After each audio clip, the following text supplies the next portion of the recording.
Muy bien, seguimos en La Mira y estamos con esta columna mensual que tenemos sobre el sistema penitenciario por parte de Jaime Saavedra. Jaime, otra vez, gracias por estar. Un gusto estar acá. Y vamos a hablar del trabajo. O sea, el trabajo que la última vez que tuvimos alguna referencia sobre medidas fueron en la ley de urgencia, algunos delitos que podían redimir algún día de pena por 2, 3 días de trabajo lo eliminaron prácticamente, ¿no? Pero hablemos del trabajo en las cárceles. Sí. Bueno, este es un tema bien importante, digamos. Intuitivamente todos podemos entender con relativa facilidad que el tema del trabajo en el mundo adulto, tanto en cualquier condición humana, es extremadamente importante, ¿no? Y efectivamente es así, porque los adultos organizamos el sentido de nuestra vida para todos, es decir, para los privados de libertad, como vamos a ver, pero para todos. Organizamos nuestra vida cotidiana en alrededor de 5 o 6 tópicos. Se puede agregar alguno. El trabajo es uno, la familia es otro, los afectos, la religión, la ideología, algunos hobbies. Básicamente eso es lo que hacemos nosotros todos los días de nuestra vida. Nuestra vida tiene sentido en tanto que estas cuestiones están organizadas. Cambia la prioridad de acuerdo a las personas, de acuerdo a las comunidades, de acuerdo a la época histórica, pero básicamente estos ítems son los que le dan sentido a nuestra vida. Si esto es importante para cuando uno vive en libertad, imaginemos cuán importante es cuando está privado de libertad. Porque la privación de libertad está asociada a la angustia, al dolor, a la desesperanza, a la frustración, al miedo. Entonces, encontrar alguna actividad durante el día que organice la vida cotidiana es especialmente importante. Todos hemos vivido, cuando se afecta alguna de estas dimensiones de nuestro quehacer, lo desestructurante que es. Si vos estás sin trabajo durante un tiempo muy prolongado, es una situación altamente desestructurante. Es decir, levantarte todos los días y no tener nada que hacer y que no haya nada que te espere puede hacer sucumbir a la psiquis aún la más fortalecida, ¿no? Bien, entonces aquí tenemos los dos primeros sentidos de la importancia del trabajo en la vida penitenciaria. Por un lado, el sentido general, que es el sentido de la vida, que nos ayuda a nosotros a darle un sentido a nuestra vida, y también el trabajo en la privación de libertad ayuda a que el cotidiano en las unidades penitenciarias transcurra con una paz que de no estar difícilmente sobrevenga. No sé si me explico. Sí, claro. Bien, entonces, ¿cuál es la situación nuestra hoy? ¿No? Nosotros tenemos un total de 14.000 presos al día de hoy en privación de libertad. Y en esta ecuación, ¿cuántos están trabajando y qué hacen? Bueno, la realidad es que tenemos muy poca gente trabajando. La realidad es un poco desoladora, digamos, como tantas veces que hablamos de estos temas. ¿Hay datos más o menos precisos? Sí, bueno, sí. ¿Cuántos? Yo voy a tirar algunos datos. Nosotros, bueno, tenemos 1.000 personas que trabajan aproximadamente, creo que al día de hoy un poquito menos, trabajando alrededor de lo que se llama el peculio penitenciario. El peculio penitenciario, ¿qué es? Es un medio salario mínimo nacional que se le da a algunas personas del sistema para que realicen algunas tareas que el sistema necesita, ¿no? De limpieza, de cocina, de mantenimiento básico, cuidar los jardines, qué sé yo. Tareas de distinto porte. Ojo, tareas algunas muy importantes.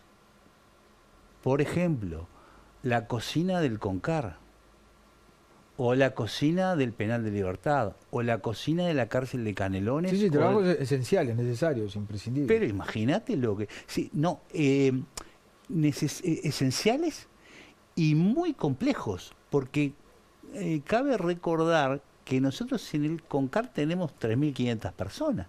Tú tenés que organizar la comida para 3.500 personas 2 veces por día. Claro.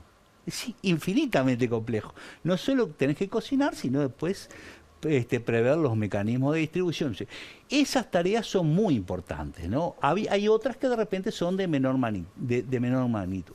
Entonces, en ese universo de los peculios, que es medio salario mínimo nacional, y después cuando terminemos yo te voy a hablar de algunas propuestas que a mí se me ocurren para mejorar esta condición, tenemos 1.000 personas ahí. Después tenemos otras personas dedicadas a actividades de carácter más personal, emprendimientos personales. Hago bloques, hago artesanías que puedo comercializar de distinto modo. En fin, hay emprendimientos personales. Supongamos que los emprendimientos personales de las personas privadas de libertad al día de hoy se hayan expandido mucho en todo el territorio nacional. Entonces, ahí tenemos, imaginemos siendo muy generosos, 250 personas más. Tenemos 1.250 personas en total. Menos del 10% trabajando. Después tenemos algunas empresas privadas que también dan trabajo en el Instituto Nacional de Rehabilitación. Algunas dentro de las unidades penitenciarias, otras con algunos mecanismos mixtos que de repente salen afuera a hacer alguna tarea. Algunas en muy buenas condiciones, otras no tanto, digamos. Pero supongamos que tengamos al día de hoy 100 personas más. Estamos hablando de 1.350 personas en total. Y eso es todo. Para 14.000 personas privadas de libertad en el sistema. Y además, Gabriel, otra cosa muy importante que hay que tener en cuenta, para 7.000 personas liberadas por año. Entonces vos tenés de los 14.000, ponele que en el mejor de los casos, 1.500 que estén trabajando y que trabajando en buenas condiciones, y después tenés los 7.000 que te están saliendo. Es decir, 1.500, en el mejor de los casos, 1.500 trabajos totales para un total de 21.000 personas por año. Es una cosa, un panorama, digamos, verdaderamente desalentador. Porque, ¿qué es además lo más importante de todo desde mi modesto punto de vista y con la experiencia acumulada que tengo en este tema del trabajo?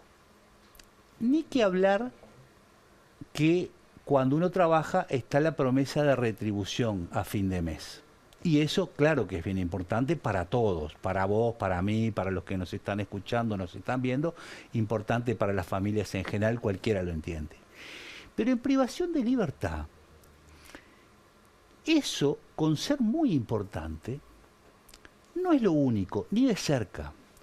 Porque, ¿qué pasa? Nosotros tenemos jóvenes con muy poca experiencia de trabajo formal. ¿Y qué es lo que ocurre en el trabajo con todos nosotros? En el trabajo vos conoces gente.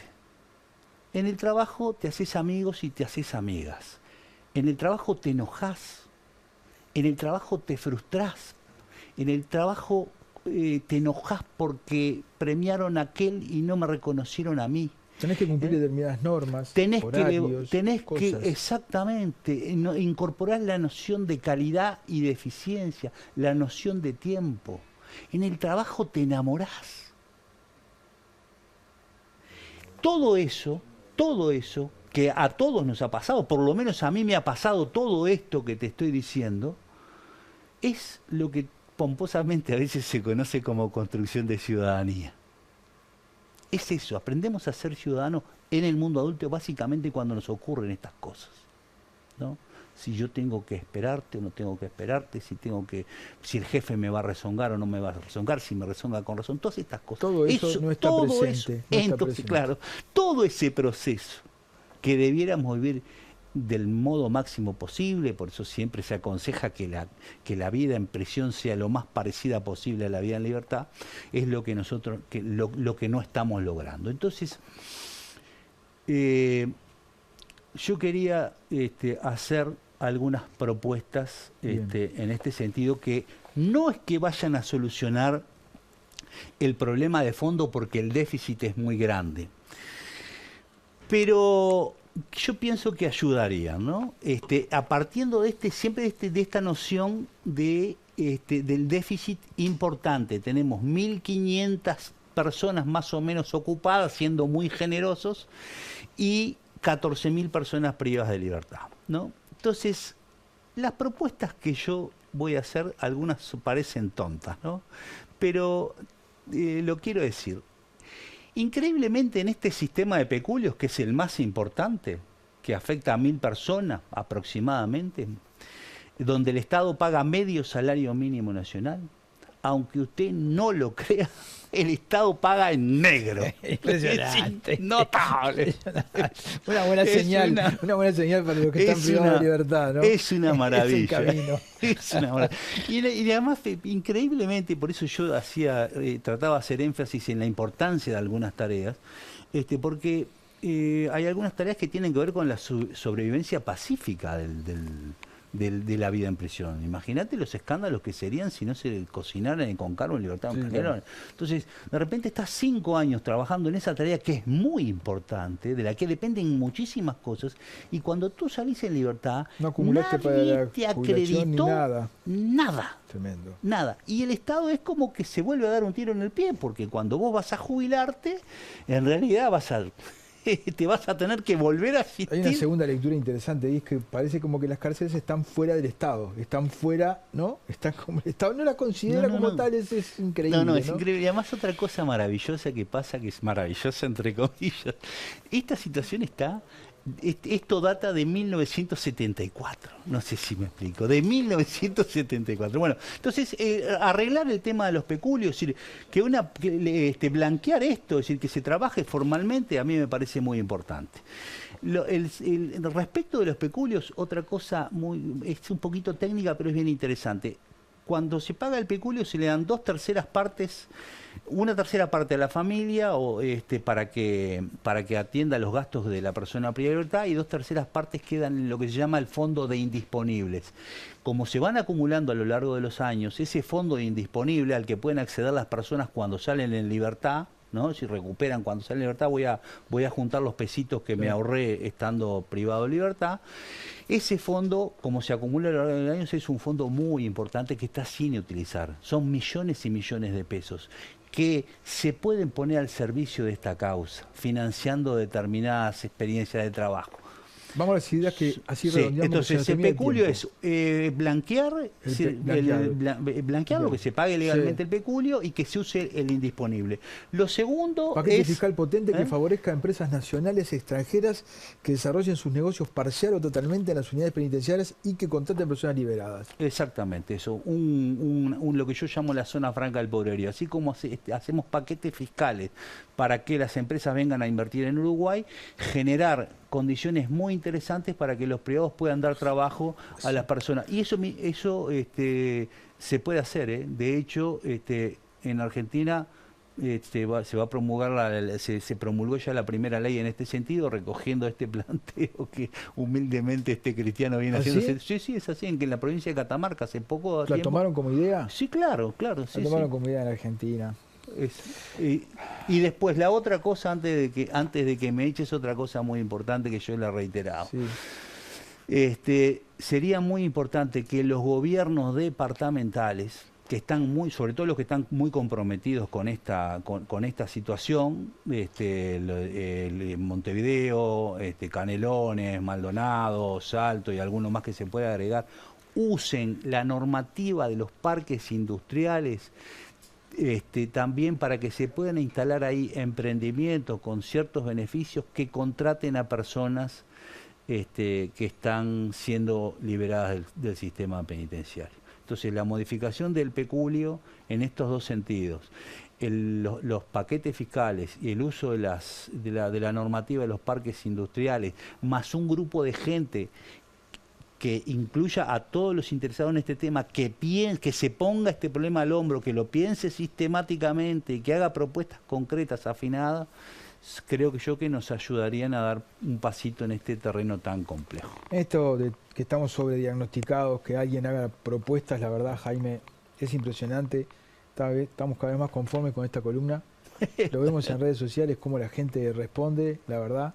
Te agradecemos y es un gusto para nosotros tenerte. Bueno, muchas gracias. Para mí también es un gusto estar acá. Nos vemos pronto ya. Dale. Nos vamos a una tanda, ya volvemos.